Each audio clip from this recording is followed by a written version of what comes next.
After the death of her husband, Clara shocked everyone by trading her luxurious mansion for a modest old trailer. This drastic change in lifestyle raised concerns among her friends and new neighbors, who eventually felt compelled to call the police when Clara hadn't been seen for several days. They feared the worst, convinced something terrible had happened to her. When the officers arrived, they were left utterly speechless by what they discovered.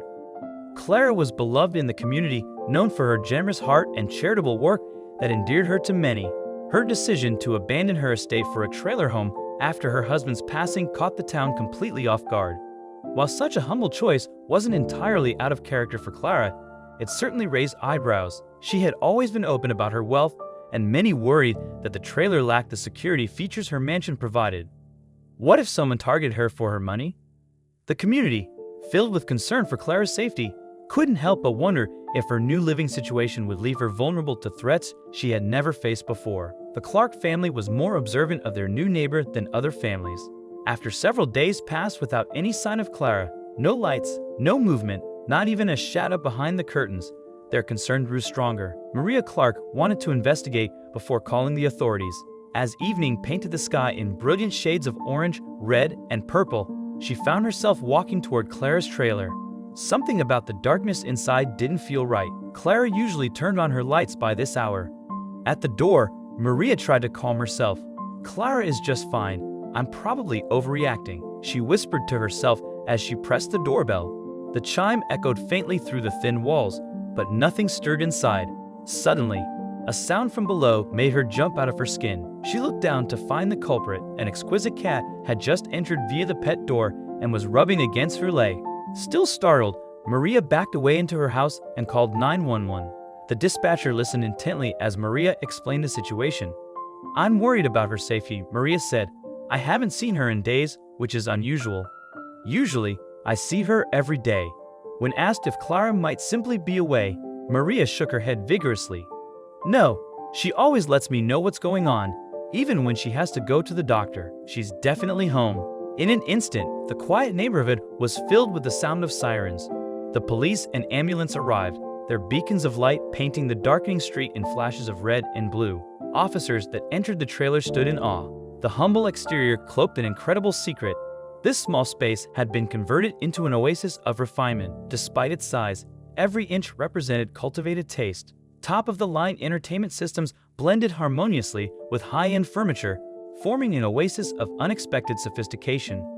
The contrast was striking. The outside trailer could hardly be distinguished from its surroundings, while inside, a whole different world of subtle, understated luxury unfolded.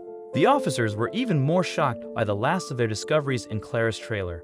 First, the cleanliness of the interior surprised them, but this one no one could explain. While one officer inadvertently touched what looked like a decorated panel in the wall, it gave way to his finger's touch and swung open, revealing a hidden doorway.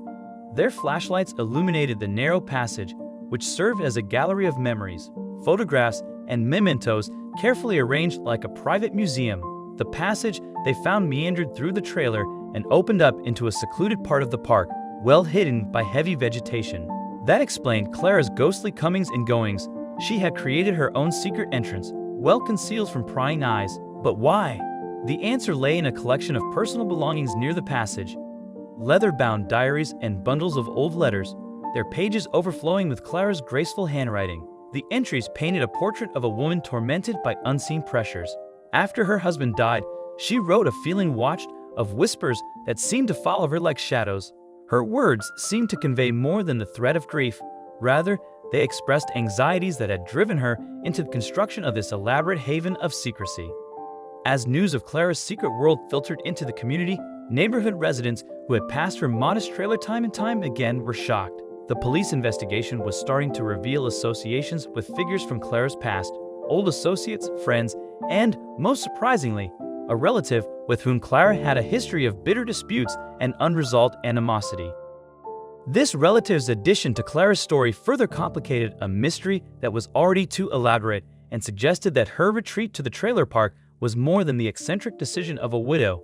It was a disappearing act contrived with deliberation. Clara's secret was about a hotly disputed fight over inheritance with a far-off relative. A family estate row developed into something much more daunting. a fight not only over Clara's wealth, but also her sense of security.